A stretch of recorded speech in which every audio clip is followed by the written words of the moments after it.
सो मेरे प्यारे बच्चों, we are going to start coordination compound and believe me, इसके अंदर सब कुछ है, इससे बाहर पेपर नहीं आएगा, मेरी गारंटी। बस आपको ईमानदारी से करना है। इसके अंदर मैंने क्वेश्चंस भी कराए हैं, each and everything in a chapter. 1-1.5 घंटे अगर आपने ईमानदारी से, ईमानदार होना इंपॉर्टेंट है, ऑनेस्टली अगर मेरे को सुन लिया, अगर ये 7 नंबर का चैप्टर पूरा आएगा। इसमें बड़ी मेहनत, बहुत दिल लगाया मैंने इसके अंदर, ठीक है। देखो, कोऑर्डिनेशन कंपाउंड बहुत ही सिंपल चैप्टर है। इसके अंदर ये कोऑर्डिनेशन कंपाउंड की अगर हम बात करें तो इसका कॉम्प्लेक्स कंपाउंड भी तो कई बार कहते हैं हम, कॉम्प्लेक्स। अब हमें ये सोचना है कि इसको कोऑर्डिनेशन या फिर इसको कॉम्प्लेक्स क्यों कहा जाता है। इसके लिए मैं आपको बेसिक एग्जांपल देता हूं। मैं ना यहाँ पे एग्जांपल लेते हैं, पहले एग्जांपल लेते हैं। देखो, अगर आपको कभी कोई कंपाउंड ऐसा दिखाई देता है, देखो सुन, जैसे कि NaCl है, ये नमक है NaCl, तो आप बोलते हैं भाई एक सिंपल सा कंपाउंड है, इसको अगर हम पानी में डालेंगे, पानी में, तो पानी में डालने से डिसॉल्व हो जाएगा। तो ये बहुत सिंपल सा कंपाउंड है। लेकिन अभी हम क्या पढ़ रहे हैं, अभी हम ये पढ़ रहे हैं, टॉपिक है हमारा कोऑर्डिनेशन कंपाउंड, या फिर इसी का नाम होता है कॉम्प्लेक्स कंपाउंड। तो इसका नाम ऐसा क्यों रखा गया, सुनते हैं थोड़ा सा।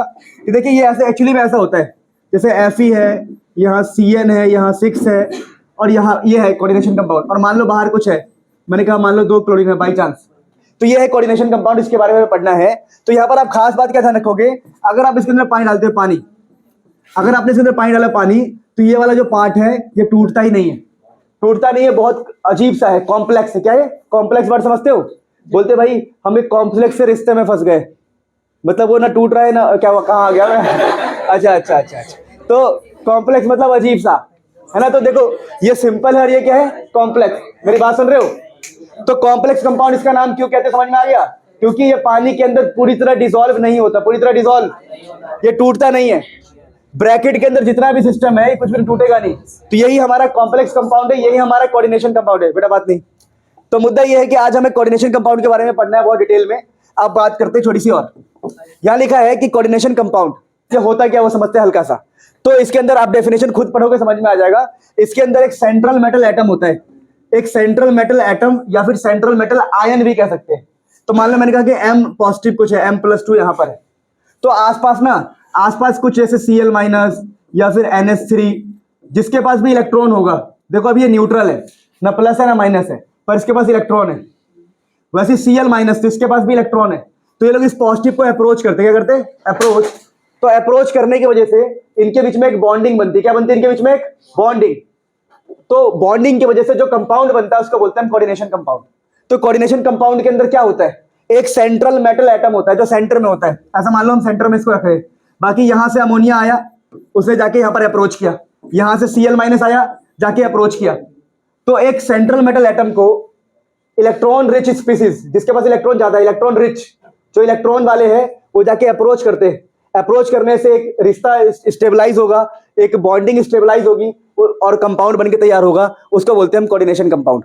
तो कोऑर्डिनेशन कंपाउंड के बारे में पढ़िए हल्का से। क्या लिखा है, in coordination compound a central metal atom और ion is surrounded by a number of neutral molecule, neutral molecule भी हो सकते हैं, और नेगेटिव चार्ज स्पीसीज। मतलब एक सेंट्रल मेटल एटम होगा, उसके आसपास एक न्यूट्रल बंदा आएगा, या उसके आसपास कोई नेगेटिव वाला बंदा आएगा, तो जो कंपाउंड बनेगा उसको बोलते हैं कोऑर्डिनेशन कंपाउंड। ये है कोऑर्डिनेशन कंपाउंड। इसका नाम कॉम्प्लेक्स भी क्यों पड़ा, समझ में आ गया? कॉम्प्लेक्स इसलिए पड़ गया क्योंकि ये बहुत जटिल होता है, जल्दी टूटता नहीं है, पानी में पूरी तरह आयोनाइज नहीं होता है। तो पहला हमारा मुद्दा खत्म होता है, इंट्रोडक्शन। अब हम काम की बातें करेंगे आगे। आई होप आपको बातें समझ में आ गई हो, समझ में आनी चाहिए, है ना। अब छोटी छोटी बातें देखिए। एक कोऑर्डिनेशन कंपाउंड का मैंने एग्जांपल लिया है, FeCN6Cl4, FeCN6Cl4। अब मुद्दा यह है कि यहां पर कुछ वर्ड्स सीखने, कुछ टर्म्स हमें सीखने फटाफट। पहला क्या है, देखिए, ये जो ब्रैकेट है, ब्रैकेट, ये जो ब्रैकेट है, इसको कोऑर्डिनेशन स्फीयर कहते हैं, या कहते हैं एंटिटी। क्या कहते हैं इसको? एंटिटी। अब यहां पर यह है सेंट्रल मेटल एटम या फिर सेंट्रल मेटल आयन, ये एक सेंट्रल मेटल एटम है, और यह है CN। CN मतलब यह है आपका साइनो ग्रुप है। क्या ये? साइनो। और 6 है, कितने हैं? 6। तो ये सेंट्रल मेटल एटम होता है, और जो जुड़ा हुआ है ना, मतलब आयरन के साथ 6 CN जुड़े हुए, तो इसका नाम होता है 6 CN है ना ये, तो इसका नाम होता है लीगेंड। क्या होता है? लीगेंड। यानी कोऑर्डिनेशन कंपाउंड में एक सेंट्रल मेटल एटम होता है, उसे आके लीगेंड जुड़ते हैं, लीगेंड जुड़ते हैं। लीगेंड क्यों जुड़ेंगे? क्योंकि वो अपना इलेक्ट्रॉन देंगे। अच्छा, और बगल में जो बाहर होता है उसको बोलते हैं काउंटर आयन। क्या बोलते हैं? Counter ion. तो कोऑर्डिनेशन कंपाउंड को लेके बेसिक बातें हैं कि सेंट्रल मेटल एटम होता है, लीगेंड होते हैं, लीगेंड इलेक्ट्रॉन देते हैं। अगर मैं इसको इमेजिन करवाऊं आपको, तो आप इजीली कैसे इमेजिन करोगे कि यहां पर है आयरन, क्या यहां पर, और CN CN CN जितने भी दिशाएं पॉसिबल है, इसका कितने हो गए, 5 हो गए, 6, ये सारे CN यहाँ पे बॉन्डिंग में है। ऐसे मैंने रफली बनाया आइडिया, समझे, ये रफली एक बॉन्डिंग बनाया है कि सारे CN इससे जुड़े हुए हैं, और बगल में क्लोरीन है, काउंटर ऐसे ही रखा हुआ है। ये टूट भी सकता है, यहाँ से गायब भी हो सकता है, कोई प्रॉब्लम नहीं है, पर ये वाला चीज कभी नहीं टूटेगा, ये टूटता ही नहीं है, बहुत मुश्किल है, क्योंकि ये कॉम्प्लेक्स है बहुत। तो ये बॉन्डिंग को बोलते हैं कोऑर्डिनेशन, मतलब कोऑर्डिनेशन कंपाउंड में बॉन्डिंग ऐसे हो रही है। समझ में आ गया, छोटी छोटी बातें, ये बेसिक बातें थी। अब यहाँ पर छोटी छोटी बातें हैं।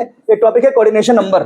कोऑर्डिनेशन नंबर का मतलब क्या होता है? The number of ligands attach to central metal atom. मैं सेंट्रल मेटल एटम हूं, मेरे को 6 लोग आके जुड़ गए, तो मेरा कोऑर्डिनेशन नंबर हो गया 6। जो कंपाउंड है कोऑर्डिनेशन नंबर क्या हो गया? 6। तो कोऑर्डिनेशन नंबर का मतलब होता है कितने लिगेंड्स आपसे जुड़ रहे हैं। दोबारा, कोऑर्डिनेशन नंबर का मतलब है कितने लिगेंड्स आपसे जुड़ रहे हैं, तो नंबर ऑफ लिगेंड्स। तो बताओ इस क्वेश्चन के अंदर कितना है कोऑर्डिनेशन नंबर? 6, क्योंकि 6 CN जाके आयरन से जुड़ रहे हैं। क्या बात समझ में आती? कोई दिक्कत नहीं है। अब कुछ और छोटी छोटी बातें समझते हैं। देखिए छोटी सी बात क्या है यहाँ पर, कोऑर्डिनेशन पॉलीहेड्रॉन। टॉपिक का नाम क्या है हमारे पास? Coordination polyhedron. ये किसे कहते हैं? देखो कि अरेंजमेंट कैसा है। ये पॉलीहेड्रॉन का मतलब है बेसिकली अरेंजमेंट। जैसे मैंने कहा कि हमारे पास कोई आयरन है और CN आगे जुड़ रहा है। एक CN यहाँ पर है, एक CN यहाँ है, एक CN यहाँ है, एक CN यहाँ है, एक CN यहाँ है, एक CN यहाँ है। तो इस अरेंजमेंट का कुछ ना कुछ नाम तो होगा। तो जो अरेंजमेंट है उसको बोलते हैं कोऑर्डिनेशन पॉलीहेड्रॉन। तो क्या लिखा है? द स्पेशियल, स्पेशियल मतलब 3D। क्या बताया इसका? 3D, स्पेस में the 3D arrangement of the ligand. क्या लिखा है ये? Ligand atoms. समझ में आ गया? The 3D arrangement of ligand atoms. बात समझ पा रहे हो? उसको बोलते हैं हम कोऑर्डिनेशन पॉलीहेड्रॉन, कि जो लिगेंड्स है, जो जुड़ने जा रहे हैं, उसका अरेंजमेंट कैसा है। अब यहाँ पर एक और छोटी सी बात है, ऑक्टाहेड्रल भी हो सकता है, टेट्राहेड्रल भी हो सकता है। बचपन से जानते हो टेट्राहेड्रल का मतलब ये होता है कि मान लो एक कार्बन है, 1H 2H 3H 4H, इसको टेट्राहेड्रल कहते हैं। ये जो मैंने बनाया इसको ऑक्टाहेड्रल कहते हैं। क्या कहते हैं इसको? ऑक्टाहेड्रल। तो ये अरेंजमेंट के नाम है कि टेट्राहेड्रल, ऑक्टाहेड्रल, स्क्वायर, प्लेनर, ऐसे बहुत सारे हो सकते हैं। तो छोटी छोटी बातें थी इस चैप्टर के अंदर, कोई बहुत बड़ी बात तो है नहीं। आपको बस बातों को एक बेसिक लैंग्वेज में, एक सिंपल भाषा में समझना है। चैप्टर आपकी जेब में, हाथ डालो, बस जेब फटा नहीं होना चाहिए, वो ना दिक्कत होगी। ठीक है, अब मेरी बात सुनो, और दूसरे की जेब में हाथ मत डालना, ठीक है ना? अब मेरी बात सुनो। अरे कह रहा पूरी ऑर्गेनिक हो जाएगी, पूरी ऑर्गेनिक हो जाएगी। अरे बायोमॉलिक्यूल नहीं, वो भी नहीं हो पाएगा। अरे चुप हो जाओ, काम चुप हो जाओ। आगे क्या लिखा है? लिगेंड्स। अब अगला टॉपिक है हमारा, इसके बाद ध्यान देंगे। ये हमने पढ़ लिया कोऑर्डिनेशन पॉलीहेड्रॉन मतलब अरेंजमेंट कैसी है। अब काम की बातें करते हैं फटाफट। अगला टॉपिक है लिगेंड्स। ध्यान दो इधर, लिगेंड्स, इसकी बात कर रहे हैं हम, लिगेंड। अब लिगेंड किसे कहेंगे पहले बता चुका हूं मैं, पर यहाँ डेफिनेशन लिख दिया मैंने। Who donates electron to central metal atom. जो सेंट्रल मेटल एटम को इलेक्ट्रॉन देगा उसको बोलेंगे हम लिगेंड। कोई दिक्कत तो नहीं किसी को। आगे एक टॉपिक है डेंटिसिटी। कोई भी एकदम शादी सुनेंगे, कोई आपस में बात नहीं करेंगे, ठीक है प्लीज। मेरे वॉइस के ऊपर किसी और की वॉइस नहीं आनी चाहिए प्लीज, है ना। देखो एक टॉपिक है डेंटिसिटी। मतलब अगर मैं कोई, मान लो मैं कोई लिगेंड हूं, मैं लिगेंड हूं तो मेरा काम है इलेक्ट्रॉन देना। अब मैं लिगेंड हूं, अब मैं क्या कर रहा हूं, इस हाथ से भी इलेक्ट्रॉन दे रहा हूं, इस हाथ से भी इलेक्ट्रॉन दे रहा हूं, तो मैं बोलूंगा मेरी डेंटिसिटी, देने की कैपेसिटी, इलेक्ट्रॉन डोनेट करने की कैपेसिटी है 2। इस हाथ से भी दे रहा हूं, इस हाथ से भी दे रहा हूं। मान लो कोई बंदा हाथ से भी दे रहा है, इधर से भी दे रहा है, और भाई इधर से भी इसके गिर रहे हैं इलेक्ट्रॉन, यहां से भी गिर रहे हैं, 4 जगह से इलेक्ट्रॉन गिर रहे हैं। तो डेंटिसिटी कितने हो गए? 4। तो डेंटिसिटी का मतलब समझ में आ गया, number of donor atom in a ligand. अगर कोई लिगेंड है तो डोनेट करने वाले कितने हैं, वो उसकी डेंटिसिटी होती है। क्या होती है? डेंटिसिटी। जैसे मैंने कहा कि मैं एक लिगेंड हूं और मैं अपने दोनों हाथों से इलेक्ट्रॉन दे रहा हूं, तो मेरी डेंटिसिटी कितनी हो गई? 2। मैं सिर्फ एक हाथ से इलेक्ट्रॉन दे रहा हूं, 1, यानी कितने एटम्स है मेरे पास इलेक्ट्रॉन देने के लिए, वो डेंटिसिटी होता है। अब हम बात करते हैं आगे। अगला टॉपिक हमारा यूनिडेंटेट। क्या नाम है बेटा? यूनिडेंटेट। नाम से पता लग रहा है यूनि मतलब एक, तो जिसकी डेंटिसिटी 1 हो, देने की कैपेसिटी क्या हो? 1। एग्जांपल है NH3, OH-, CN-, NO2-, Cl-, ये सारे होते हैं यूनिडेंटेट। अब अगला है डाइडेंटेट, जिसकी डेंटिसिटी क्या हो? 2। यानी कि मैं एक लिगेंड हूं और मैं दोनों हाथों से इलेक्ट्रॉन बांट रहा हूं, तो मेरी डेंटिसिटी क्या हो गई? 2।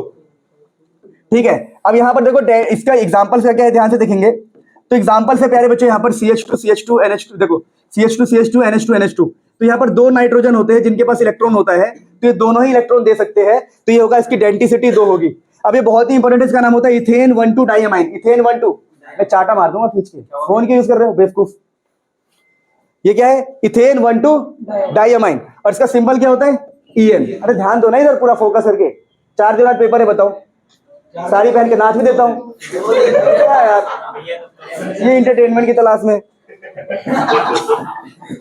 देखो CH2 NH2 NH2, ये ध्यान रखना EN, इसका नाम होता है इथेन 1,2 डाइअमाइन, इथेन 1,2। और पहले बता दूं, अगर ये 2 बार हुआ तो इधर 20 लगता है, 20 क्या लगता है। अगर ये 3 बार हुआ क्या लगता है, ट्रेस, क्या लगता है यहाँ पर, ट्रेस। तो इसके लिए स्पेशल ध्यान रखेंगे आप, ट्रेस और बेस, कि अगर ये 3 बार हुआ तो ट्रेस लगाना है, 2 बार हुआ तो बेस लगाना है। फ्यूचर में बताऊंगा, अभी तो एक बार ही है तो कुछ भी नहीं लगाया। मेरी बात समझे नहीं समझे? तो ये बहुत ही बड़े है। ये कौन से वाले बताओ, डाइडेंटेट। इनकी देने की कैपेसिटी कितनी है, 2। एक ही लिगेंड के अंदर, एक ही मॉलिक्यूल के अंदर 2 नाइट्रोजन के पास इलेक्ट्रॉन है। अब मेरी बात सुनो, यहाँ पर ध्यान देंगे प्यारे बच्चों। अब नीचे ये भी एक बहुत ही इंपॉर्टेंट डाइडेंटेट है, इसका नाम है देखो ग्लाइसिनेट आयन। क्या नाम है इनका, ग्लाइसिनेट आयन।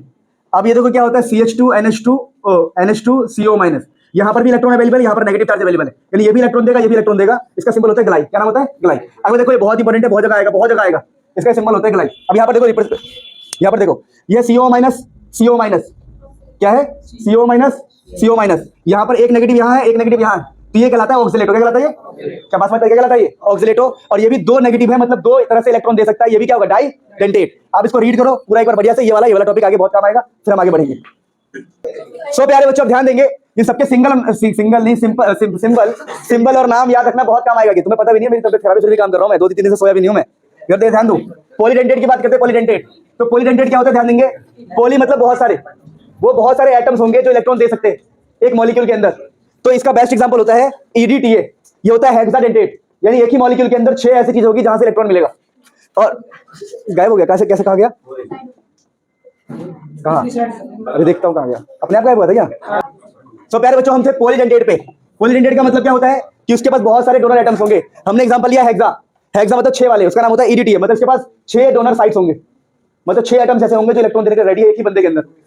इथाइलिन डाइअमाइन टेट्राएसीटेट नाम होता है, ध्यान रखना फुल फॉर्म। अब एक टॉपिक होता है एम्बीडेंटेट लिगेंड, ये एग्जाम में आता है, एम्बीडेंटेट लिगेंड। इसमें क्या है, इसमें ऐसा कुछ है कि एक मोनोडेंटेट लिगेंड हो गया होगा, मोनोडेंटेट लिगेंड, लेकिन शर्त ये रहेगा कि उसके अंदर ही 2, जैसे मैं समझा रहा हूं, देखो जैसे मैंने कहा एक CN है, CN, या एग्जांपल लेते हैं, कोई भी एग्जांपल ले लो, NO2 ले लिया मैंने फॉर एग्जांपल, NO2- है, तो ये एक मॉलिक्यूल, और ये है यूनिडेंटेट। यूनिडेंटेट का मतलब क्या, यूनिडेंटेट का मतलब यूनिडेंटेट, एक दे सकता है। लेकिन इसमें भी एक खास बात है कि अगर देगा तो एक बार ही, या तो ऑक्सीजन साइड से दे या नाइट्रोजन साइड से दे, मतलब एक बार में एक बंदा ही बॉन्डिंग करेगा। लेकिन इसके पास एक और ऑप्शन आ गया कि ऑक्सीजन से भी कर सकता है और नाइट्रोजन से भी कर सकता है, तो हम बोलेंगे ये है एम्बीडेंटेट। क्या है, अगर तुम्हें याद करने का ट्रिक चाहिए तो एक मूवी था, साउथ मूवी, जिसमें अंबी था, अंबी जानते हो, अपरिचित में। तो एक ही वही बंदा तो एक ही रहता है, लेकिन कभी एकदम से मारने जाता है, और अरे मारने जाता है ना वो, अरे अंबी जानते हो, अंबी, अपरिचित, हाँ, जिसमें पर्सनैलिटी अलग अलग थी। तो वही वाली बात है, वही क्या जाएगा, एम्बीडेंटेट। ऐसे बजाओ, एम्बीडेंटेट में क्या होता है कि बंदा दिख रहा है कि भाई मैं NO2 हूं, मैं हूं मोनोडेंटेट, क्या हूं मैं। लेकिन इसके अंदर भी खासियत है कि भाई है तो मोनोडेंटेट, पर ऑक्सीजन भी इलेक्ट्रॉन दे सकता है और नाइट्रोजन भी दे सकता है। तो वही वाली बात है। तो मोनोडेंटेट लिगेंड्स, ऐसे monodentate ligands which can coordinate through more than one site, यानी जैसे एग्जांपल है NO2, तो ये N से भी कर सकता है, O से भी कर सकता है, CN में N से भी होता है, C से भी होता है, यहाँ पर भी सेम। समझ में आ गया ना। तो छोटी छोटी बातें थी, बहुत ही इंपॉर्टेंट। अब फिर हम आगे बढ़ेंगे, इसके बाद जस्ट बढ़ जाए आगे। देखो अगला टॉपिक है चिलेशन, जो एग्जाम में आता है इसके ऊपर, ठीक है, मैंने क्वेश्चन भी लिखा है। देखिए चिलेशन का मतलब क्या होता है, जब भी कोई चिलेशन होगा तो मजा आएगा, स्टेबिलिटी हो जाएगी। तो चिलेशन यानी चिल, ऐसे समझ लो। इसमें होता क्या बता रहा हूं, देखो जब भी कोई डाई, क्या मतलब मैंने, जब भी कोई डाई, बात समझ पा रहे, एक सेकंड रुको। सो प्यारे बच्चों ध्यान देंगे, चिलेशन पे थे। चिलेशन वर्ड से समझ जाओ, चिल हो रहा है, स्टेबल हो रहा है। होता क्या है, जैसे मैं सेंट्रल मेटल एटम हूं, मैं एक मेटल हूं, मान लो मैं आयरन हूं, आयरन, और मुझ पे पॉजिटिव चार्ज है बाई चांस। अब मैं पॉजिटिव चार्ज मतलब मैं इलेक्ट्रॉन का भूखा, इलेक्ट्रॉन का क्या हूं, और कोई आए अपने दोनों हाथों से मेरे में इलेक्ट्रॉन भर रहा हो, ले भाई खा ले, तो मैं तो स्टेबल हो जाऊंगा ना। हाँ, तो यही होता है चिलेशन। चिलेशन में क्या होता है, जब कोई डाई या पोली बंदा है, डाई मतलब जिसके पास दो इलेक्ट्रॉन, मतलब 2 तरह से इलेक्ट्रॉन देने की शक्ति हो, पोली मतलब जिसके पास 5-6 तरीके से इलेक्ट्रॉन देने की शक्ति हो, जब वो किसी सेंट्रल मेटल एटम के पास जाके जुड़ता है, तो जो चीज बनके तैयार होगी बड़ी स्टेबल होगी। बड़ी क्या होगी, क्योंकि मैं बहुत भूखा हूं, मैं सेंट्रल मेटल एटम हूं, और तुम मुझे इलेक्ट्रॉन दे रहे हो भर के, इधर से पूरी तरह भर के दे रहे हो इलेक्ट्रॉन, तो मैं तो स्टेबल हो जाऊंगा ना। वही वाली बात है। देखो क्या लिखा है, देखो पढ़ो, डाई और पॉलीडेंटेट लिगेंड अटैच, क्या हो रहा है, अटैच टू सेंट्रल मेटल, क्या लिखा है, सेंट्रल मेटल एटम बाय 2 और मोर डोनर एटम, बाय 2 और मोर, क्योंकि भाई जब डाई और पोली है तो 2 से ज्यादा से जुड़ेगा ना वो, make complex stable, this is called chelation. क्या बोलते हैं इसको, चिलेशन। बटर चिकन काटना भूल गया था मैं, ठीक है। This is called chelation, this is called chelation. For example यहां पर देखो, एग्जांपल देखो, जैसे यहां पर आयरन है, देखो आयरन है, ये आयरन है, आयरन को, और आयरन को इधर से भी इलेक्ट्रॉन मिल रहा है, इधर से भी मिल रहा है, तो एक प्रकार से एक रिंग टाइप का स्ट्रक्चर बन गया। क्या बन गया ये, एक रिंग टाइप का स्ट्रक्चर बन गया, और इससे मतलब एक तरह से देखो ना, इधर से भी इलेक्ट्रॉन मिल रहा है, इधर से भी मिल रहा है, तो ये स्टेबल हो जाएगा। समझ रहे बात को? तो चिलेशन यही होता है, ये क्या होता है हमारा चिलेशन। आगे ध्यान दो, आगे ध्यान दो, जैसे ये देखो, देखो जैसे CO EN थ्राइस, अब बोलोगे EN तो हम भूल गए, याद करो EN का मतलब ये था CH2 NH2 NH2, याद है आपको, जिसके अंदर 2 नाइट्रोजन के पास था ना। तो सोचो यहां पर EN थ्राइस है, यानी इसको अगर मैं 3 से मल्टीप्लाई कर दूं तो सोचो क्या होगा। अब पहले 2 थे, अब 3 से मल्टीप्लाई करने से कितने हो गए 6। तो सोचो जब 6 जगह से कोबाल्ट को मजा आ रहा है, इलेक्ट्रॉन मिल रहा है, तो क्या स्टेबल होगा नहीं होगा? तो ये वाला कॉम्प्लेक्स क्या होगा स्टेबल। तो वैसे एक क्वेश्चन लिया हमने, क्वेश्चन देखो, क्वेश्चन क्या देखो, which is more stable, which is more, यहाँ पर कोबाल्ट Cl6 या फिर कोबाल्ट EN थ्राइस, तो ये ज्यादा स्टेबल होगा। क्यों? यहाँ पर हो रहा है चिलेशन, क्या हो रहा है इसके अंदर, क्योंकि जब भी कोई डाई या पॉलीजेंटेड लिगेंड जाएगा तो ज्यादा तरीके से इलेक्ट्रॉन देगा और उसको स्टेबल बनाएगा। तो चिलेशन की वजह से कॉम्प्लेक्स स्टेबल हुआ है। ऐसे क्वेश्चन एग्जाम में आते हैं, फिर हम आगे बढ़ते हैं फटाफट। तो प्यारे बच्चों अब हम आगे बढ़ते हैं फटाफट। देखिए आगे क्या बात करनी है, देखिए अब टॉपिक है कोऑर्डिनेशन नंबर की बात करेंगे। किसकी बात करेंगे हम?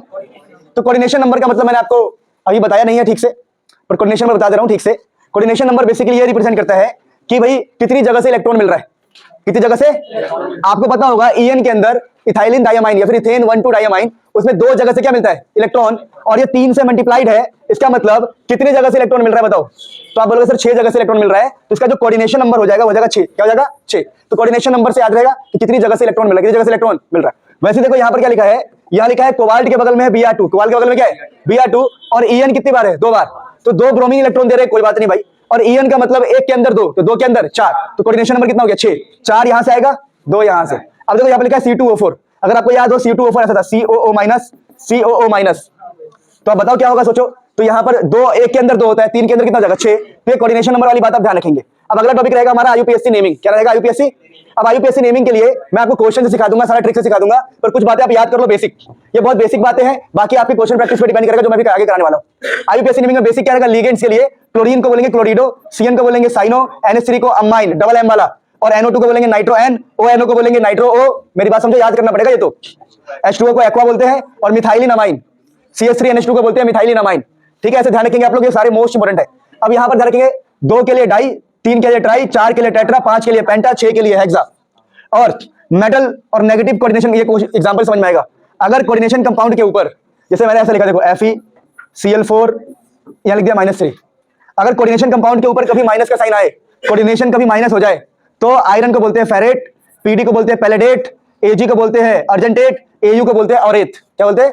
ऑरेथ। ऑरेथ की लग रहा है पर ठीक है। तो ये छोटी छोटी बातें देखो, सिंपल सी बात है, कुछ ना कुछ तो आपको याद करना ही पड़ेगा। अगर ये बेसिक बातें आपको याद हो जाए, देखो Fe ferrate, PD palladate, Ag argentate, Au aurate, और ये तो बस सिंपल सिंपल ही है। इतना अगर आपको याद हो जाए कि 2 को डाई बोलते हैं, 3 को ट्राई बोलते हैं, तो मैं ट्रिक बताऊंगा, ट्रिक, उससे तुरंत आपके IUPAC नेम हो जाएंगे। सो प्यारे बच्चों IUPAC नेमिंग करेंगे, उससे पहले मैं कुछ बातें आपको बता दूं गहराई से। क्या बातें बता रहा हूं, देखो ध्यान से सुनेंगे, बहुत ही ध्यान से सुनेंगे, ध्यान से, कि जब भी EN वाला हो ना, तो डाई की जगह पर बिस इस्तेमाल करना है, ट्राई की जगह पे ट्रिस। ये मैंने आपको पहले बता दिया, फिर भी यहां मेंशन कर दिया। ट्रिक पे आते हैं, IUPAC नेमिंग के ट्रिक पे आते हैं। ट्रिक ये रहेगा कि जब भी कोई क्वेश्चन होगा ना, तो जो साइड में होगा, देखो ब्रैकेट के साइड में होगा, वो साइड में लिखेंगे, और ब्रैकेट के इस साइड जो होगा उसको भी साइड में लिखना। लेकिन अंदर क्या होगा, पहले लिगेंड का नाम लिखना है, बाद में मेटल का नाम लिखना है। पहले लिगेंड का नाम लिखना है, बाद में मेटल का नाम लिखना है।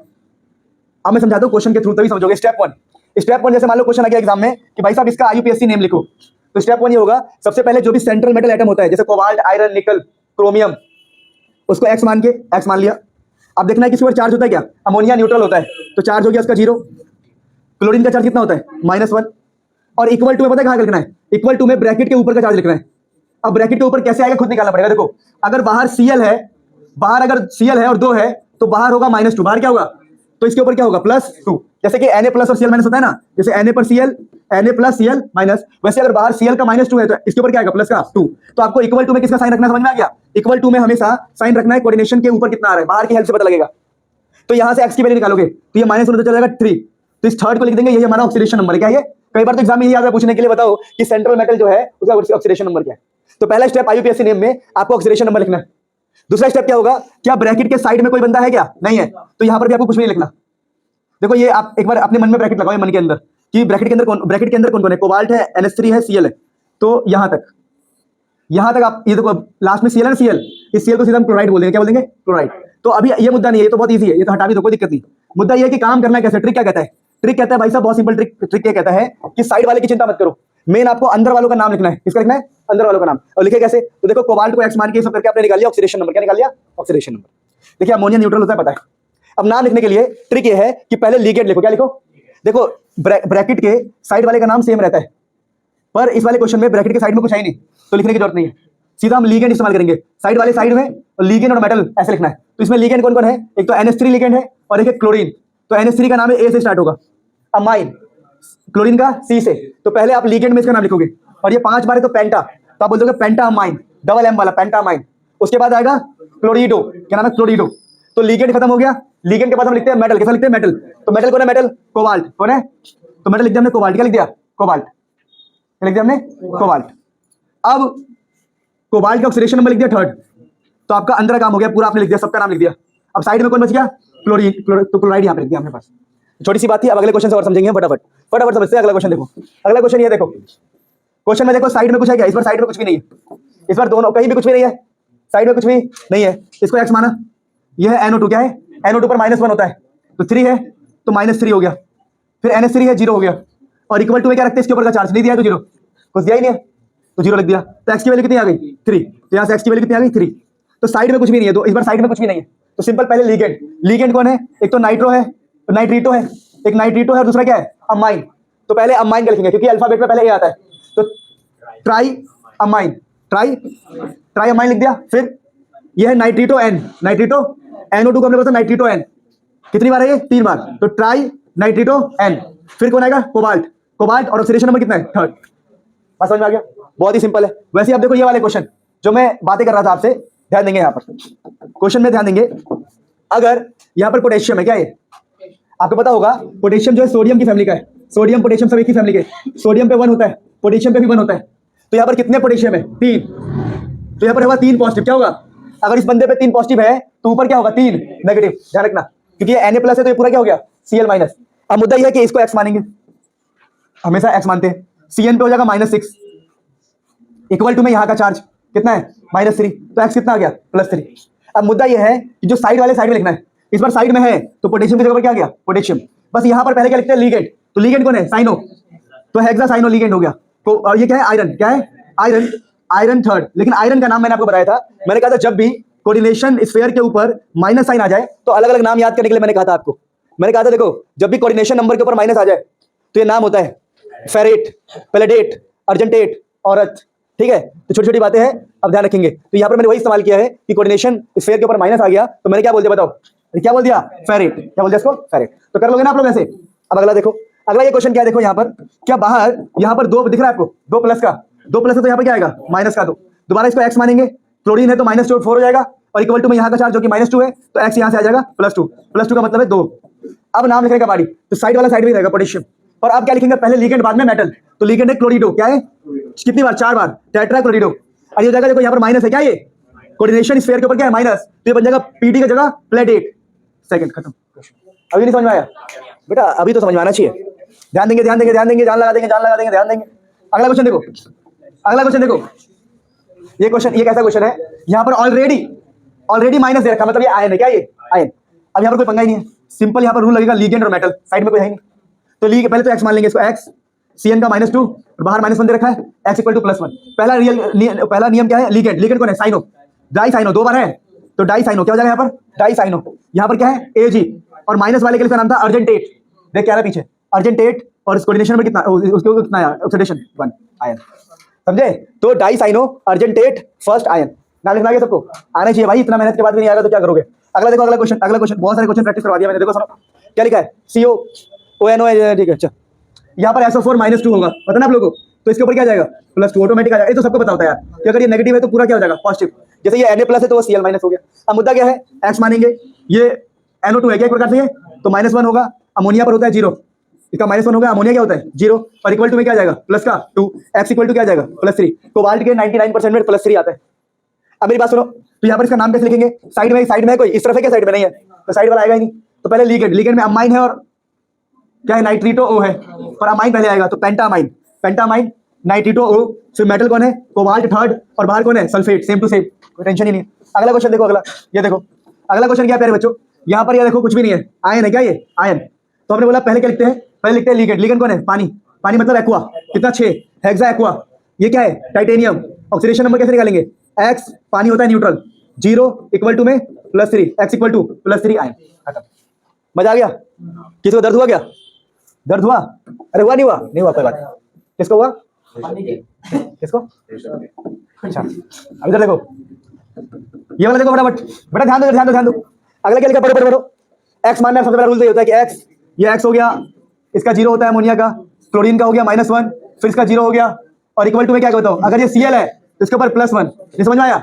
अरे भाई क्या कर रहे हो यार? इसका एक्स, अमोनिया का 0, Cl का -1, फिर अमोनिया का 0, और इक्वल टू में मतलब ये अमाइन की तरह तो है, ये Cl माइनस है तो पूरा क्या आएगा?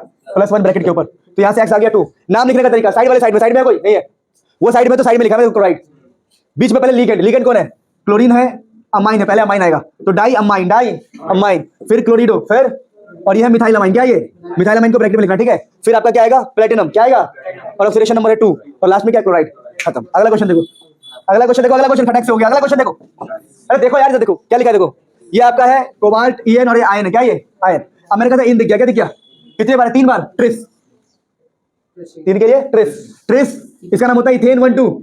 ये है कोबाल्ट, इसको एक्स मानो, ये न्यूट्रल होता है। क्या होता है? तो x - 0 इक्वल टू +3, तो x कितना आ गया? +3, कोबाल्ट थर्ड आयन। खत्म। This is the end of the UPSC name. चलो आगे बढ़ते हैं। सो प्यारे बच्चों, now finally we have come. पहले बता दूं, आइसोमरिज्म टॉपिक में जनरली क्वेश्चन इन्हीं में से आता है। बहुत जितना एनसीईआरटी में उतना ही पढ़ेंगे, बहुत एडवांस पढ़ने का कोई फायदा नहीं, ठीक है। तो आइसोमरिज्म कोऑर्डिनेशन कंपाउंड में पहली बात क्या है, देखिए पहला होता है स्ट्रक्चरल आइसोमरिज्म। स्ट्रक्चर में आपका आता है आयोनाइजेशन, सॉल्वेट या फिर हाइड्रेट आइसोमरिज्म, फिर आपका आता है लिंकेज और कोऑर्डिनेशन आइसोमरिज्म। इन सबको हम समझते हैं एक ही पेज के अंदर। देखो ध्यान से, दोबारा बोल रहा हूं, जिसने ईमानदारी से सिर्फ ये पेज पढ़ लिया उससे आइसोमरिज्म में कोई क्वेश्चन गलत नहीं होगा। देखो पहला क्या है? Ionization isomerism. इसमें क्या होता है? देखो दो मैंने आपके सामने कंपाउंड लिखा है, ध्यान से समझेंगे। 2 कंपाउंड लिखा है मैंने, देखो एक है कोबाल्ट वाला और दूसरा भी है कोबाल्ट वाला। फर्क क्या है? देखो इसमें Br यहाँ पर है, SO4 यहाँ पर है, अगली बार SO4 यहाँ पर है, Br यहाँ पर। तो जब भी आयंस का आपको दिखाई दे, अदला बदली आयंस में कुछ गड़बड़ दिखाई दे, समझ जाओ वो आयोनाइजेशन है। क्या वो?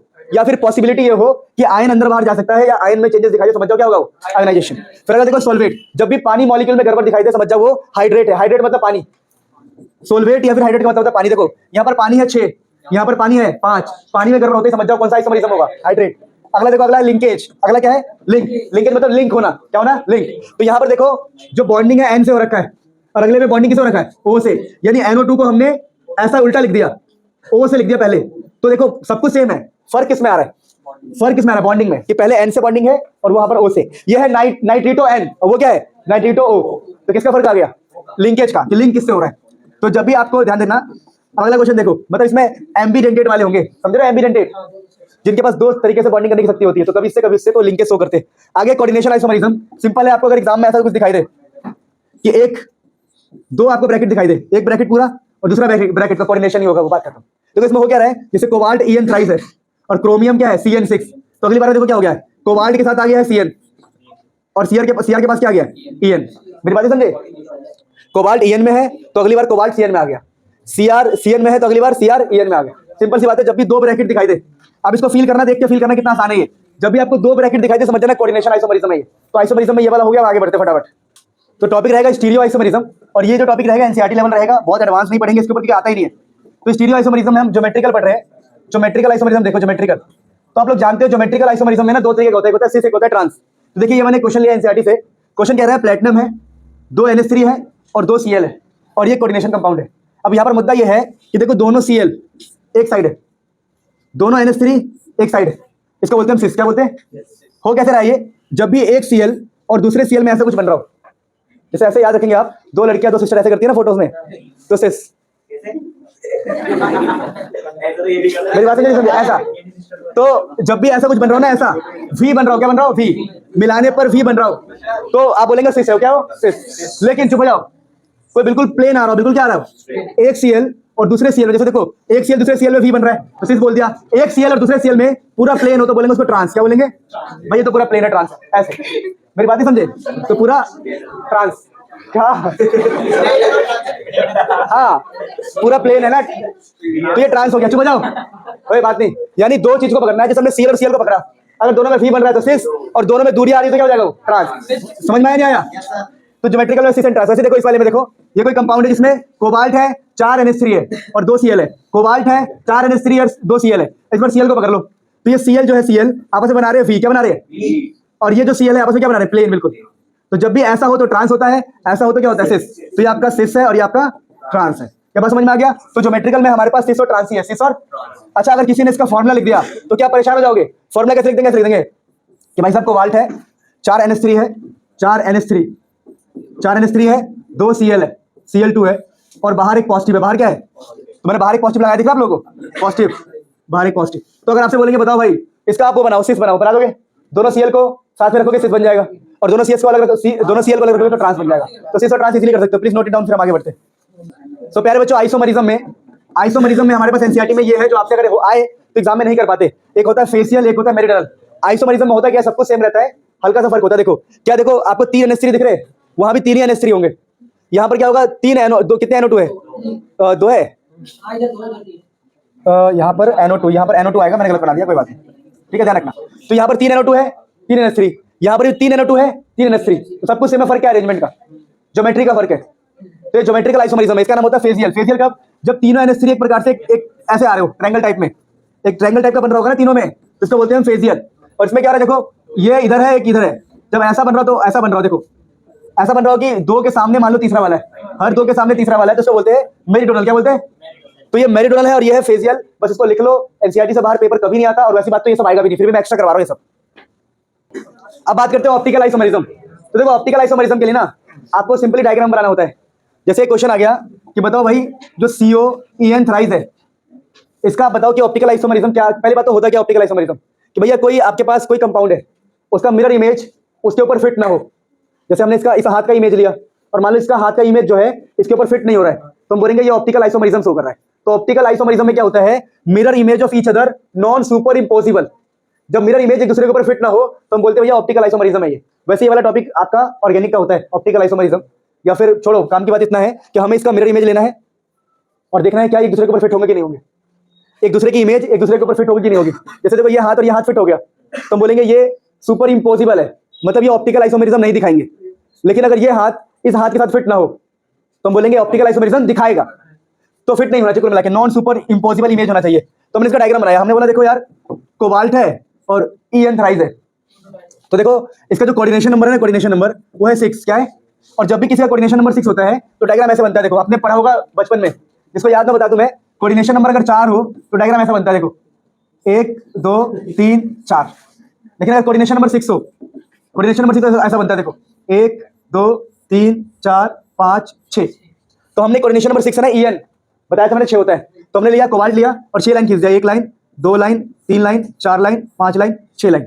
और कितने EN है? 3 EN है, तो एक EN को यहाँ लगाया मैंने। क्यों? क्योंकि एक ही EN 2 से बॉन्डिंग करता है, पता है आप लोगों को? तो इन दोनों से EN की बॉन्डिंग करा दी। फिर ये वाला EN भी इससे बॉन्ड कर लेगा 2 से, पता है ना आप लोगों को? एक EN 2 बॉन्ड बनाता है, तो ये इधर उधर से बॉन्डिंग कर लेगा। तो ये हमारा बनके तैयार हो गया। और +3 है तो यहाँ पर लिख दो +3। अब इसका मिरर, ये है मिरर, अब इसका मिरर इमेज ले रहे हैं। मिरर, तो मिरर इमेज लेते वक्त क्या होगा सोचो, इस हल्का से इसको रोटेट कर देना, हल्का सा, ठीक है, रोटेशन कर देना। आप एक स्टेप इधर कर देना, बस समझे मेरी बात को? नहीं समझे? जो EN यहाँ था ना वो EN यहाँ भेज देना, जो EN यहाँ था वो EN यहाँ भेज देना, समझ रहे हो? एक एक थोड़ा सा आगे पीछे कर देना। तो देखो ये यहाँ बॉन्डिंग हो गई, इन दोनों की बॉन्डिंग यहाँ हो गई, ये यहाँ पहुंच गया। तो क्या ये एक दूसरे के ऊपर आ जाएंगे? नहीं, ये वाला बंदा इसके ऊपर फिट नहीं होगा, तो ये ऑप्टिकल आइसोमरिज्म दिखा रहा है। तो कुछ नहीं करना होता, डायग्राम बना के मिरर इमेज लेना होता है। अब तो बोलोगे हमें कैसे आएगा? पहली बार में प्रैक्टिस करके आएगा। कैसे आएगा? प्रैक्टिस करके आएगा। ये डायग्राम बनाना कैसे आएगा? प्रैक्टिस करके आएगा। तो प्लीज नोट कर लो, फिर हम आगे बढ़ते हैं। आगे देखो, आगे अब दोबारा देखो कोऑर्डिनेशन नंबर कितना है? देखो 2 Cl है, ध्यान देंगे प्यारे बच्चों इस क्वेश्चन को। देखो 2 Cl है और 2 EN है, 2 EN का मतलब 4, तो 4 और 2 कितने हो गए? 6। तो कोऑर्डिनेशन नंबर 6 है, 6 के लिए वही करते हैं, प्लेटिनम लिख दिया, 6 डब्बे 6 लाइन खींच दिया, 1 2 3 4 5 6। 2 Cl को यहाँ सेट कर दिया, Cl सेट कर दिया। अब EN है, कितने बचे? 2 EN, एक EN यहाँ रख दिया था कि 2 से बॉन्डिंग कर ले, दूसरा EN यहाँ रख दिया था कि 2 से बॉन्डिंग कर ले। तो एक रैंडम सा स्ट्रक्चर बन गया। अब इसका मिरर इमेज लो, क्या लो? मिरर। मैंने पहले भी कहा था इसको ऐसे कर देना, आगे क्या कर देना? आगे। तो इस Cl को उठा के आगे कर देंगे, समझ पा रहे? मिरर इमेज कैसे लेना है? मिरर इमेज लिया तो Cl यहाँ है, Cl यहाँ है, EN यहाँ पहुंच गया और ये वाला EN यहाँ पहुंच गया। तो ये दोबारा क्या है? एक दूसरे को फिट नहीं होंगे, फिट नहीं होंगे तो नॉन सुपर इम्पॉसिबल, तो ये शो करेंगे ऑप्टिकल आइसोमरिज्म। तो ऑप्टिकल आइसोमरिज्म भी हमारा खत्म हो गया, आगे बढ़ते हैं। तो प्यारे बच्चों ध्यान दो, छोटी सी बात है, बहुत सिंपल सी बात आ रहा है, ध्यान दो इधर। अभी हमने जो वो पढ़ा ना ऑप्टिकल आइसोमरिज्म, दोबारा बोल रहा हूं इंपॉर्टेंट नहीं है एग्जाम के लिए, फिर भी तुम्हें परेशान होना है। ऑप्टिकल आइसोमरिज्म में पागल होना तो हो जाना, पर बहुत ही सिंपल है। ऑप्टिकल आइसोमरिज्म में आप डायग्राम बनाएंगे रैंडम सा, उसका इमेज मिरर इमेज को थोड़ा सा टर्न करेंगे और देखेंगे क्या दोनों दूसरे पर फिट हो रहे नहीं हो रहे, इसका मतलब ऑप्टिकल आइसोमरिज्म शो करेंगे। तो मिरर के सामने रखना पड़ता है। अब देखिए वर्नर थ्योरी, यहाँ से थ्योरी वेरी तो नहीं आती है, पर यहाँ से क्या आता है? एग्जाम में आता है क्वेश्चन। तो वर्नर क्या कहता है? वर्नर कहता है कि कोई भी कोऑर्डिनेशन कंपाउंड होगा उसकी 2 वैलेंसी होगी। आप रीड करना खुद से, मैं समझाता हूं। देखो देखो मैं आपको समझाता हूँ लिख के, देखो मान लो Fe है, यहाँ पर CN6 है और यहाँ पर मान लो Cl2 है। तो कहता है देखो इसकी दो वैलेंसी होगी, कोई भी कोऑर्डिनेशन कंपाउंड होगा उसकी दो वैलेंसी होगी। जैसे मान लो सेंटर मेटल है, दो वैलेंसी क्या होगी, तो दो वैलेंसी में एक होता है प्राइमरी वैलेंसी। क्या होता है? Primary valency. प्राइमरी वैलेंसी होगा ऑक्सीडेशन स्टेट। क्या होगा? Oxidation state. तो जो भी इसकी ऑक्सीडेशन स्टेट होगी, फॉर एग्जांपल हमने पढ़ा ऑक्सीडेशन स्टेट क्या होता है, जैसे NaCl में Na का होता है +1, Cl का होता है -1। तो जो भी कोऑर्डिनेशन कंपाउंड होगा उसके अंदर पहला होता है प्राइमरी वैलेंसी। क्या होता है? जो कि ऑक्सीडेशन स्टेट को रिलेट करता है या ऑक्सीडेशन स्टेट जैसा होता है। बात समझ में आया? तो प्राइमरी वैलेंसी का मतलब होता है ऑक्सीडेशन स्टेट। दूसरा होता है सेकेंडरी वैलेंसी। तो सेकेंडरी वैलेंसी का मतलब होता है कि कितने लिगेंड्स जुड़े हुए हैं। सेकेंडरी वैलेंसी लिगेंड सेटिस्फाई करता है। तो जैसे यहाँ पर सेकेंडरी वैलेंसी इसकी कितनी, जैसे सेकेंडरी वैलेंसी कितनी होगी इसकी, तो बोलेंगे आयरन जो है उसका, जो आयरन है ये जो एक कंपाउंड है, कंपाउंड उसके अंदर लिगेंड कितने, लिगेंड तो लिगेंड 6 है, तो सेकेंडरी वैलेंसी इसकी जाएगी 6। कितनी जाएगी? तो वर्नर्स की थ्योरी क्या थी? वर्नर सीधी बात कहता है देखो according to Werner's theory metal consist of two types of valencies called primary and secondary valency. Primary valency is equal to oxidation state and secondary valency is valency satisfied by the ligand. कितने ligand? तो दो तरह की valency होती है, primary and secondary. तो ये coordination compound के लिए वर्नर्स की थ्योरी थी। अब आगे काम की बातें करते हैं। यहाँ पर सुनो, जैसे यहाँ पर देखो एग्जांपल ले रहे हैं हम। एग्जांपल क्या है? ये हमने एक वही लिया है, क्या लिया हमने एक, ये ऐसी एक्स छोड़ दो, सिंपल सी बात है। आपको पता ना बाहर की चीजें आयोनाइज होती है, अंदर की चीजें कभी टूटती नहीं है, पता ना आप लोगों को। तो ये अंदर का पार्ट होता है नॉन आयोनाइजेबल और बाहर का होता है आयोनाइजेबल, जो टूट जाए। अंदर का कभी टूटता नहीं, मैंने पहले बताया आपको। अब मेरी बात सुनो, यहाँ पर क्या लिखा है? Secondary valency is equal to coordination number. तो सेकंड, बस ये वर्नर्स खत्म हो गया। अब वर्नर्स के ऊपर क्वेश्चन है, देखो क्वेश्चन क्या, ध्यान दो। क्वेश्चन है calculate number of ion produced, calculate number of ions produced. तो सुनो कुछ क्वेश्चन है वर्नर्स के ऊपर। तो क्वेश्चन क्या है कि अगर हम इसमें पानी डालेंगे, पानी का डालेंगे पानी, तो मैंने पहले बोल दिया कि अंदर का सेम ही रहता है। अंदर क्या रहता है? तो अंदर का सेम रहेगा, तो पूरा का पूरा सेम मिलेगा आपको। लेकिन जो 3 Cl है वो टूट के बाहर निकल जाएगा। तो एक तो 3 Cl मिलेगा और एक पूरा ब्रैकेट मिलेगा। तो कितने टोटल, टोटल कितने हो गए? 4। कितना होगा यहाँ पर? 4। क्या बात समझ में आ गया? तो ध्यान रखो, छोटी सी बात है, इस क्वेश्चन का आंसर यही होगा कि हमें 4 आयन मिलेंगे, 3 Cl और एक पूरा ब्रैकेट, जब इसे पानी डालेंगे तो। क्या बात समझ में आ गया? अब आगे बढ़ते हैं फटाफट। ये किसी बेवकूफ ने लिखा है, ठीक है, डोंट माइंड, आगे ध्यान देंगे। अगला क्वेश्चन देखो, अगला। अरे अच्छा थोड़ी लगता है, ऐसा लगेगा हम चिकन प्रमोट कर रहे हैं। बताओ, इस पेज पे चिकन लिख दिया किसी ने, नोट्स बनाए थे इतनी मेहनत से। सुनो ध्यान दो, चुप हो जाइए, बात नहीं करना, ध्यान दो इधर। यानी क्या Cr(6H2O) क्वेश्चन है, एग्जाम में आया हुआ। कह रहा है अगर इसके अंदर हम AgNO3 डालेंगे, ये वर्नर्स के ऊपर क्वेश्चन है। अगर इसके अंदर AgNO3 डालेंगे तो हमें क्या मिलेगा? 2 AgCl मिलेगा। क्या मिलेगा? इससे क्या पता लगता है कि भैया अगर आपको Cl मिल रहा है तो Cl पक्का बाहर, तो Cl पक्का क्या था? मेरी बात समझे? तो हम बोले अब तो क्वेश्चन ये है कि भैया इससे कोऑर्डिनेशन कंपाउंड कौन सा बनेगा। तो बोलेंगे देखो अगर आपने इस कंपाउंड के अंदर AgNO3 डाला है और आपको 2 Cl बाहर मिला है, 2 Cl क्या मिला है, यानी कि 2 Cl बाहर ही था। हम कोऑर्डिनेशन कंपाउंड बना रहे हैं इसका। सोचो इसका मुझे कोऑर्डिनेशन कंपाउंड बनाना है, इस चीज से कोऑर्डिनेशन कंपाउंड बनाना है, तो मुझे सेंट्रल मेटल एटम चाहिए जो कि क्रोमियम है। अच्छी बात है भाई। अब मुझे चाहिए लिगेंड, क्या चाहिए? और मैक्सिमम मेरे को 6 लिगेंड चाहिए होता है। कितना होता है? 6, मैक्सिमम 6 लिगेंड चाहिए मुझे। तो मैंने कहा देखो यार यहाँ पर 6H2O है और क्लोरीन भी है। अब मुद्दा ये है कि देखो 2 Cl बाहर निकल रहा है, मतलब 1 Cl अंदर है, तो मुझे 1 Cl को अंदर रखना पड़ेगा। अगर 1 Cl को अंदर रखा है और मुझे आगे कितने चाहिए लिगेंड? 6 लिगेंड चाहिए, तो पक्का मेरे को 5 H2O को अंदर रखना पड़ेगा। 5 H2O को अंदर रखना पड़ेगा। तो बाहर कौन कौन जाएगा? 6 में से 1 H2O बाहर जाएगा और 2 Cl क्या होगा? बाहर। तो 2 Cl और 1 H2O बाहर होता है। तो यही इसका आंसर है। वैसे एक और क्वेश्चन देखो, क्वेश्चन ये है कि हमारे पास क्वेश्चन ये है COCl3 6NH3, उसमें डाला हमने AgNO3 डाला हमने, और हमें क्या मिलता है? 3 Cl मिलता है। कितना मिलता है? अगर 3 Cl मिलता है इसका मतलब क्या है? ब्रैकेट के बाहर कितने Cl होंगे? 3 Cl। कितने Cl होंगे? तो कोबाल्ट की जगह आ जाएगा, और तीनों Cl बाहर है, यानी कि पूरा का पूरा NH3 अंदर है। तो NH3 कितनी बार हो गया बताओ? 6 बार। तो यही इसका आंसर है। समझ में आया? तो बहुत ही लॉजिकल है बेटा कि जितने भी Cl निकले उतने Cl बाहर, बाकी सारे बंदे अंदर, लेकिन मैक्सिमम 6 को अंदर रखना है। हम चाहते तो पूरा का पूरा 6 H2O अंदर रख दे, नहीं भाई, हमें रखना 6 है टोटल, लेकिन 1 Cl भी तो अंदर है, इसलिए 1 Cl रखा और 5 H2O रखा, 1 H2O को बाहर रख दिया। बात समझ आया? अब बताओ अगर मैं पूरे के पूरे H2O को अंदर रखूं और 1 Cl को भी अंदर रखूं तो आंसर कितना आ जाएगा? 7। 7 पॉसिबल नहीं है हमारे लिए अभी, तो हम बोलेंगे कि भाई एक पानी को भी बाहर रखो, Cl को भी बाहर रखो और पानी को भी। तो ऐसे क्वेश्चन आपको एग्जाम में दिखाई देंगे, तो प्लीज अंडरस्टैंड दिस। आगे बढ़ते फटाफट। सो प्यारे बच्चों, अगला है वैलेंस बॉन्ड थ्योरी, VBT। पर ये जो लिखा है सब बकवास है। अभी हम क्वेश्चन करेंगे, देखो इसमें क्या लिखा हुआ है कि मेटल और लिगेंड बॉन्ड बनाएंगे, बनाते हैं भाई, वो इलेक्ट्रॉन देगा, हाँ भाई देता है। फिर metal atom must have vacant orbital, अगर मैं मेटल हूं, मैं इलेक्ट्रॉन मांग रहा हूं, तो मेरे पास खाली जगह होना चाहिए, भूख होनी चाहिए। तो सारी बातें हैं। फिर ये जो लिखा है यहाँ पर paramagnetic, diamagnetic, outer orbital, inner orbital, ये सब समझ में आएगा क्वेश्चन के बाद। क्वेश्चन पर करेंगे और इसको रीड करोगे, यू समझ में आएगा, यू अभी कराऊंगा नहीं आएगा। तो फटाफट VBT के बारे में हम क्वेश्चन करते हैं, फिर आपको समझ में आएगा। अच्छा VBT है मेन ये। अब VBT करने के लिए छोटी सी बात समझनी पड़ेगी आपको। छोटी सी बात क्या है, देखो यहाँ पर बात ये है, ये होता है स्पेक्ट्रोकेमिकल सीरीज। इसमें हमने लिगेंड्स की औकात बताई है। किसको बताइए? लिगेंड। जैसे मैं एक लिगेंड हूँ, मुझे इलेक्ट्रॉन देना है, तो मेरी औकात कैसी है? मैं स्ट्रांग हूँ कि वीक हूँ? डोनेट करने वाला बंदा स्ट्रांग है कि वीक है? तो सबसे ज्यादा स्ट्रांग हमने सीओ को रखा है, फिर सीएन को, फिर NO2 को, फिर EN को, NH3 को, EDTA को, इसके बाद के वीक ही स्टार्ट हो जाएंगे। यहाँ पर एक पानी है, पानी H2O, ये वीक है। तो एनसीईआरटी में पूरी सीरीज दी हुई है, आप याद करना चाहो तो कर सकते हो, पर मैं कहूंगा 3, 5, 6 से आपका काम हो जाएगा, क्योंकि एक बार हमने स्ट्रांग याद कर लिया तो इसके अलावा जो भी आएगा वो क्या होगा? वीक, क्योंकि हमें यही पता करना है कौन है स्ट्रांग कौन है वीक। तो स्ट्रांग होता है CO, CN, NO2, EN, NH3, ये सब बात समझ में आ गया। अब VVT करने के लिए स्पेक्ट्रोकेमिकल सीरीज पढ़ लिया, और स्पेक्ट्रोकेमिकल सीरीज का मतलब क्या है कि स्ट्रांग लिगेंड्स और वीक लिगेंड्स का अरेंजमेंट। क्या है? अरेंजमेंट, उसको स्पेक्ट्रोकेमिकल सीरीज कहते हैं। अब बात सुनो VVT। अब VVT पढ़ने, VVT को करना है, VVT की थ्योरी भी समझनी है तो क्वेश्चन समझेंगे। पहले बेसिक समझो, बेसिक। अगर किसी का कोऑर्डिनेशन नंबर 4 हो तो उसकी हाइब्रिडाइजेशन होती है sp3 या फिर dsp2। जब sp3 होगा टेट्राहेड्रल बोलना, और dsp2 होगा स्क्वायर पिनर बोलना, ये याद करना है। अभी कैसे हो रहा है, कैसे नहीं हो रहा है, सब समझ में आएगा, भी पता चलेगा, समझो। फिर अगर कोऑर्डिनेशन नंबर 6 हो जाए तो दो तरीके की बातें होगी।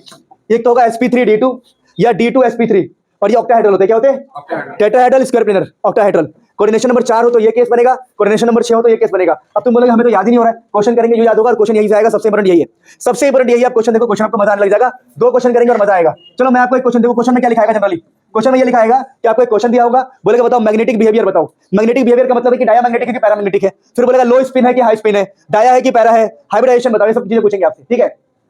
क्वेश्चन उठाते यही वाला, यही क्वेश्चन उठा लो और आपको समझा रहा हूं बढ़िया से। ये क्वेश्चन उठा लो, देखो क्वेश्चन है CO NH3 6 और बाहर की तरफ है +3, और क्वेश्चन की डिमांड क्या है कि मुझे ये बता दे ये पैरामैग्नेटिक है कि डायमैग्नेटिक है, कैसा कॉम्प्लेक्स है, हाई स्पिन है कि लो, बहुत सारी बातें। मैं बोल रहा हूँ VVT आप दोबारा पढ़ेंगे क्वेश्चन करने के बाद, पहले सुन लो।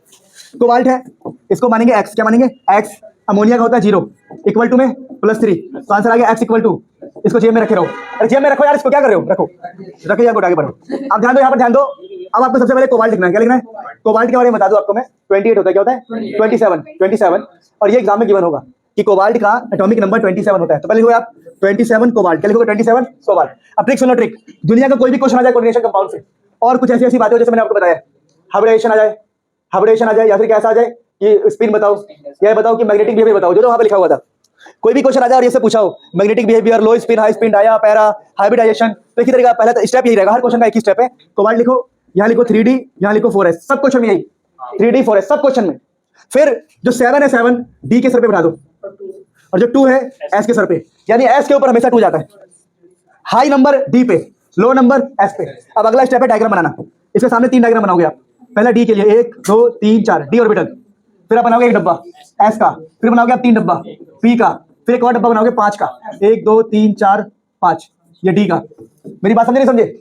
अब अगला स्टेप क्या होगा? अगला स्टेप D के इलेक्ट्रॉन भरना, 1 2 3 4 5, पहले एक, फिर 6 7, फिर S के इलेक्ट्रॉन 1 2, P में तो है नहीं, कुछ है ही नहीं। फिर अगले स्टेप क्या करोगे? चुप हो जाओ। अगला स्टेप होगा आपका कोबाल्ट का, चुप हो जाएंगे, कोबाल्ट का +3, क्योंकि कोबाल्ट है +3 में। किसमें? +3 का मतलब 3 इलेक्ट्रॉन भागे, 3 इलेक्ट्रॉन, तो S से 2 इलेक्ट्रॉन जाएगा, तो बचेगा 3D में बचेगा 6, क्योंकि S से तो जाएगा, यहाँ से 1। फिर आप दोबारा डायग्राम्स बनाओगे। क्या बोला मैंने? दोबारा डायग्राम्स बनाओगे, आप बनाओगे, मैं तो कॉपी मार दूंगा, ऑप्शन नहीं दे रहा, ये दे देना क्लोज, मैं तो कॉपी मार दूंगा, बनाओगे आप। D में कितने भरने? D में 6 भरने। कितने भरने? तो D के अंदर आपको 6 भरने हैं, और S को खाली करना है। सुन लो, तो D के अंदर आपको, S तो पूरा खाली हो गया, S तो गायब हो गया, और D के अंदर 6 मतलब यहाँ पर 1 ही रहेगा बस। समझे मेरी बात? नहीं समझे? 6 का मतलब कितना है? यहाँ पर नहीं, सॉरी, 1 2, दोबारा पूरा ही खाली कर दो ना, इसको पूरा खाली करके दोबारा भर लेते हैं। 1 2 3 4 5 6, समझे मेरी बात को? तो D के अंदर मैंने 6 भर दिया, ध्यान देंगे बढ़िया से। तो D के अंदर मैंने 6 भर दिया, S को पूरी तरह खाली कर दिया, क्योंकि 3 इलेक्ट्रॉन निकल चुके हैं। अब अगला स्टेप ये होगा, अगला स्टेप ये होगा, आप बोलोगे NH3 है क्या ये? तो आप बोलोगे देखो NH3 strong field ligand, NH3 is strong. आपको बताया था वीक कौन होता है, स्ट्रॉन्ग कौन होता है। जब भी कोई स्ट्रॉन्ग लिगेंड होगा, सब कुछ लिखा है, थ्योरी पढ़ाऊंगा दोबारा। जब भी कोई स्ट्रॉन्ग लिगेंड होगा ना, आपको करना है यहाँ पर पेयरिंग ऑफ इलेक्ट्रॉन। क्या करना है?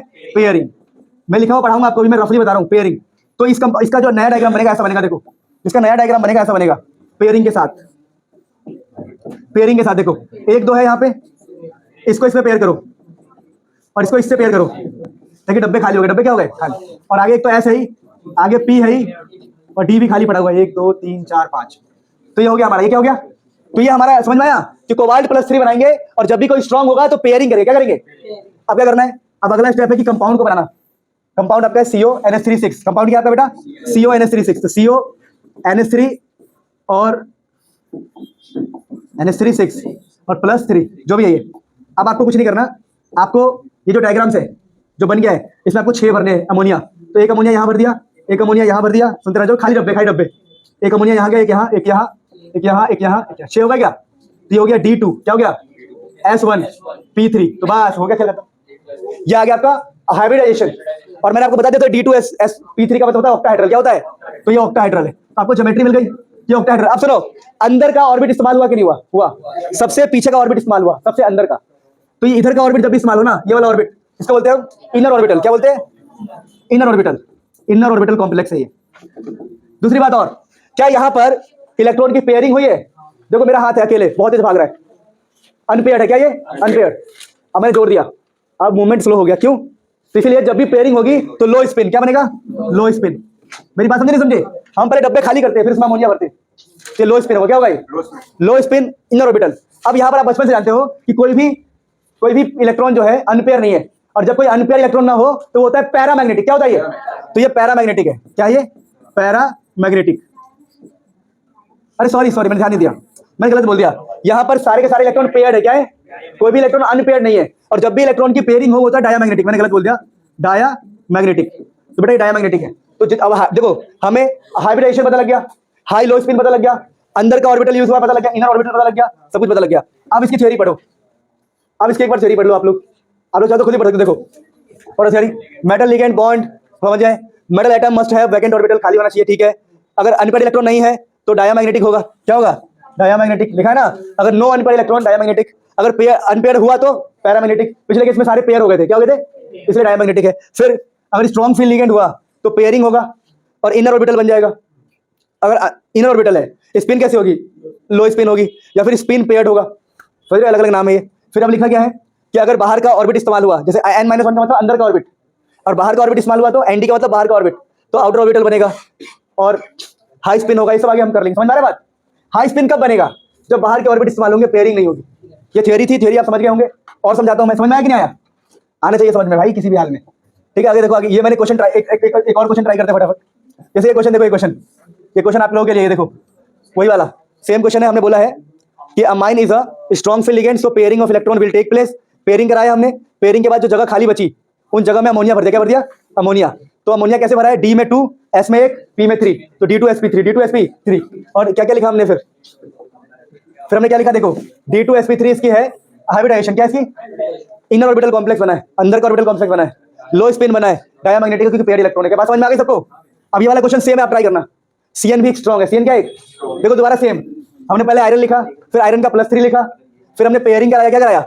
और जो भी खाली जगह उसमें भर दिया इलेक्ट्रॉन्स को। मेरी बात समझ पा रहे आप लोग? तो सेम क्वेश्चन है, आगे मैं आपको बता रहा हूँ।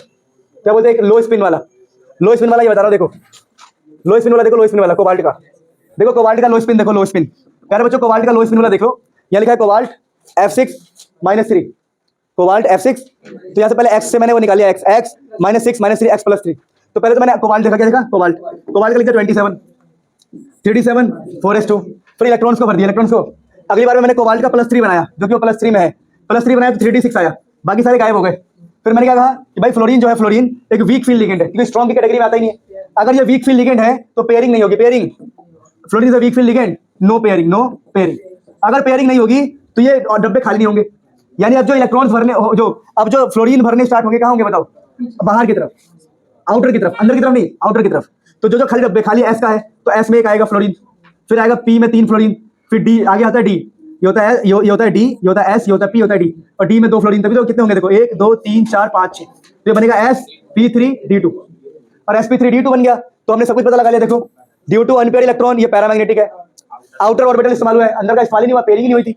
हाई स्पिन होगा, क्यों? अकेला है, हाई, सारे इलेक्ट्रॉन अकेले हैं ना, हाई। और sp3d2 क्या होगा? इसका हाइब्रिडाइजेशन। और ज्योमेट्री क्या होगी इसकी? ज्योमेट्री बताओ। sp3d2 का क्या है? ऑक्टाहेड्रल है, देख लो ना आप लोग। sp3d2 का मैंने लिखवा दिया है, sp3d2 का मैंने लिखवाया है। कहाँ लिखवाया है? ये रहा, sp3d2 होता है ऑक्टाहेड्रल। बात समझ में आ गई? तो फटाफट आगे बढ़ते हैं एक बार। सो प्यारे बच्चों, अगला टॉपिक है क्रिस्टल फील्ड थ्योरी। टॉपिक का नाम है CFT। क्या नाम है बेटा? CFT। ध्यान दो सारे बच्चे, ध्यान दो। CFT क्रिस्टल फील्ड थ्योरी क्या होता है सुन लो। ज्यादा कुछ लिखने वाली बात नहीं, सिंपल है। ये है एक सेंट्रल मेटल एटम। अब लिगेंड जो है, लिगेंड Cl- NH3, उसको आएंगे बॉन्डिंग करने के लिए इलेक्ट्रॉन लेके। क्या लेके? तो सेंट्रल मेटल एटम के पास ऑलरेडी इलेक्ट्रॉन है और वो भी इलेक्ट्रॉन लेके आ रहे हैं। तो अगर इलेक्ट्रॉन लेके आ रहे हैं तो हम इलेक्ट्रॉन को मानेंगे कि नेगेटिव चार्ज, क्या मानेंगे? तो जब एक नेगेटिव दूसरे नेगेटिव के पास जाएगा तो रिपल्शन होगा, क्या होगा? क्योंकि देखो अगर मैं मेटल हूं तो मेरे पास इलेक्ट्रॉन तो होगा, कुछ ना कुछ होगा, मेरे ऑर्बिटल्स में इलेक्ट्रॉन होगा और कोई एक्स्ट्रा इलेक्ट्रॉन आ रहा है मेरे पास, तो मेरे जो पास जो इलेक्ट्रॉन है और जो एक्स्ट्रा आ रहा है उनमें होगा रिपल्शन, क्या होगा? तो रिपल्शन के कारण डी ऑर्बिटल का टूटना, इसी कॉन्सेप्ट को कहते हैं हम crystal field theory, crystal field. तो यहाँ पर हो क्या रहा है, देखो अभी हम पढ़ रहे हैं splitting in octahedral crystal field. Octahedral का मतलब क्या होता है, आपको मैंने बताया था, ऑक्टाहेड्रल का मतलब होता है कोऑर्डिनेशन नंबर 6। कोऑर्डिनेशन नंबर मतलब अगर मान लो मैं कहता हूं मेरे पास आयरन है और 6 CN, 1 CN, 2 CN, 3 CN, 4 CN, 5 CN, 6 CN, अगर 6 CN मुझे घेर ले मेरे आयरन को, तो यहाँ पर टूटना स्टार्ट होगा ऑर्बिटल का। तो वही टॉपिक का नाम है टॉपिक बहुत सिंपल है, splitting in octahedral crystal field. मतलब कि जब एक सेंट्रल मेटल एटम को 6 लिगेंड, कितने लिगेंड? 6 लिगेंड अगर घेर ले तो रिपल्शन के कारण उसके क्या होने वाला, देखो तो स्प्लिटिंग पढ़ रहे हैं हम। देखो तो हम ये मान रहे हैं कि जो ये फ्री मेटल एटम है हमारा, फ्री मेटल ये है, फ्री मेटल आयन है हमारा, उसका डी ऑर्बिटल ये है, डी ऑर्बिटल है, कोई दिक्कत नहीं है, 5 उसमें डब्बे, 1 2 3 4 5 डब्बे, और ये एनर्जी लेवल है, क्या है? Energy level. तो अभी उसकी एनर्जी नॉर्मल है, फ्री है ना, बिल्कुल अकेला है वो। अब क्या हुआ, अब बहुत सारे लिगेंड्स आके अप्रोच कर रहे हैं, लिगेंड्स आके अप्रोच कर रहे हैं, तो क्या हो रहा है यहाँ पर देखो, रिपल्शन के कारण थोड़ी एनर्जी बढ़ रही है, एनर्जी बढ़ गई तो ये ऊपर लेवल पे चला गया, ठीक है। अभी भी बहुत सारे लिगेंड्स, उसको अभी भी इलेक्ट्रॉन मिल रहा है, अप्रोच हो रहा है, तो इतना एनर्जी बढ़ गया कि टूट गया, ऑर्बिटल ही टूट गया, ऑर्बिटल ही टूट गया। तो ऑर्बिटल टूट गया ऐसे, तो टूटता है तो एक आता है लोअर एनर्जी लेवल पे और एक हाई एनर्जी लेवल पे चला जाता है, इसको बोलते हैं T2G, क्या बोलते हैं? और इसको बोलते हैं EG, क्या बोलते हैं इसको? EG। और इनके बीच में जो गैप होता है उस गैप को बोलते हैं एनर्जी गैप, क्या बोलते हैं? इसका नाम होता है crystal field energy gap, crystal field energy gap, energy gap. समझ में आया? तो ये क्या होता है, energy difference between 2 sets of splitted orbital, जो ऑर्बिटल टूट गए उनके बीच का एनर्जी गैप है ये। अच्छा ये होता है सेंट्रल लाइन, इसको बैरी सेंटर कहते हैं, क्या कहते हैं? बैरी सेंटर। पर तुम्हें इतना नीट जरूरत नहीं है, इस सेंटर लाइन से ये जो है इसको बोलते हैं 3/5 डेल्टा नॉट एनर्जी, इसको बोलते हैं 2/5 डेल्टा नॉट, ठीक है। जहां डेल्टा नॉट का मतलब मैंने तुम्हें बता दिया। तो एग्जाम में आएगा, पता क्या आएगा एग्जाम में? आएगा कि स्प्लिटिंग बताओ ऑक्टाहेड्रल में, तो ये डायग्राम बना के आना है, बात समझ में आया? और इसको अगर रीड करना है तो रीड कर सकते हो, मैंने बोल दिया ऐसे। क्रिस्टल फील्ड थ्योरी में होता क्या है कि मेटल एटम को क्या बोला ने, लिगेंड से अप्रोच करते हैं, तो उसके वाइब्रेशन के कारण, समझ रहे हो? तो इसे नोट कर लो, फिर आगे बढ़ते हैं। देखो यहां पर देखो ध्यान से, ये आपका फ्री मेटल है, फ्री मेटल आयन है, यह एवरेज एनर्जी, जब एनर्जी बढ़ जाता है स्फेरिकल क्रिस्टल फील्ड में, मतलब जब स्फेरिकल क्रिस्टल फील्ड बनेगा, मतलब सब आके अप्रोच करेंगे, एक स्फेयर बनाएंगे, तब एनर्जी बढ़ जाएगी और लास्ट में क्या हो जाएगा, स्प्लिटिंग। तो नोट कर लो। आगे ध्यान देंगे फटाफट। तो अपना मुद्दा ये रहेगा कि हमने ये पढ़ लिया, पढ़ेंगे हम स्प्लिटिंग। देखो मैंने पहले बोला क्रिस्टल फील्ड में होता क्या है, लिगेंड आके अप्रोच करते हैं, रिपल्शन के कारण टूट जाता है। तो भी पढ़ रहे हैं स्प्लिटिंग इन टेट्राहेड्रल क्रिस्टल फील्ड। टेट्राहेड्रल में कुछ भी नहीं करना, उल्टा कर देना, नीचे 2 ऑर्बिटल आ जाएगा, ऊपर 3 ऑर्बिटल, बस। फिर जो भी सब कुछ बदल जाएगा, बस और कुछ भी नहीं है। ये फ्री आयन है, ये एनर्जी इंक्रीज वाला है, और ये हो गया स्प्लिटिंग। क्या हो गया? सब कुछ सेम है, बस उल्टा हो गया। देखो पहले ऊपर 3/5 था, अब नीचे आ गया 3/5, और ऊपर हो गया 2/5, और जो बिल्कुल सब कुछ सिमेट्रिक है, और ये एनर्जी का वो है। बात समझ में आ गया? तो ये हमारा क्रिस्टल फील्ड वाला काम खत्म होता है। अब अगला टॉपिक का ध्यान दो, चुपचाप ध्यान दो। टॉपिक का नाम है कलर इन कोऑर्डिनेशन कंपाउंड। टॉपिक का नाम है कलर इन कोऑर्डिनेशन कंपाउंड। देखिए होता क्या है, समझते रहिए कि जब भी किसी कोऑर्डिनेशन कंपाउंड है, कोई कॉम्प्लेक्स है, उसको अगर कहीं से एनर्जी मिलती है, उसको एब्जॉर्ब कर लेता है, और जो इलेक्ट्रॉन है वो लो एनर्जी लेवल से हाई तक जाता है। कहाँ तक जाता है? अगर किसी इलेक्ट्रॉन को एनर्जी मिलेगा तो लो से हाई पर जाएगा, इसको बोलते हैं हम DD ट्रांजिशन, ट्रांजिशन लेना। समझ आ रही बात को? जरा ध्यान दो। तो कलर इन कोऑर्डिनेशन कंपाउंड के पीछे रीजन क्या है, तो पढ़ो। कोऑर्डिनेशन कंपाउंड क्या करते हैं, it absorbs light from visible range, जो हमें दिखाई दे, and transition of electron from lower D energy level to high D energy level, मतलब इलेक्ट्रॉन जो है लो डी से हाई डी पे जाते हैं। This is called DD transition, क्या कहते हैं इसको? And this is the reason behind colour, और कलर के पीछे यही रीजन होता है। बात समझ में आ गया? एनर्जी को एब्जॉर्ब कर रहे हैं ना वो लोग, तो हमें कॉम्प्लीमेंट्री कलर दिखाई देता है। तो प्लीज नोट इट डाउन, फिर हम आगे बढ़ते हैं। सो फाइनली बच्चों, ऑलमोस्ट लास्ट टॉपिक पे पहुंच गए। इंपॉर्टेंट है ये, बॉन्डिंग इन मेटल कार्बोनिल। ये होता क्या, देखिए पहले समझो ऑर्गेनोमेटेलिक कंपाउंड किसे कहते हैं? तो compounds which have at least 1 metal carbon bond are called organometallic compound. कहने का मतलब क्या है, कोई भी कंपाउंड है जिसके अंदर मेटल और कार्बन का कम से कम एक बॉन्ड हो, कार्बन का और मेटल का, उसको बोलेंगे ऑर्गेनो मेटेलिक कंपाउंड। दोबारा पढ़ो, compounds which have at least one metal carbon bond are called organometallic compound. ये बस एक डेफिनेशन है। अब मेन मुद्दा ये टॉपिक हमारा ये है, bonding in metal carbonyl. Bonding in metal carbonyl का मतलब क्या है, देखो कार्बोनिल का मतलब होता है CO, तो हमें CO का और मेटल का, क्या बोला मैंने, CO और मेटल का बॉन्डिंग दिखाना है कैसे हो रहा है। दोबारा बोल रहा हूँ, CO और मेटल का बॉन्डिंग दिखाना है कैसे हो रहा है।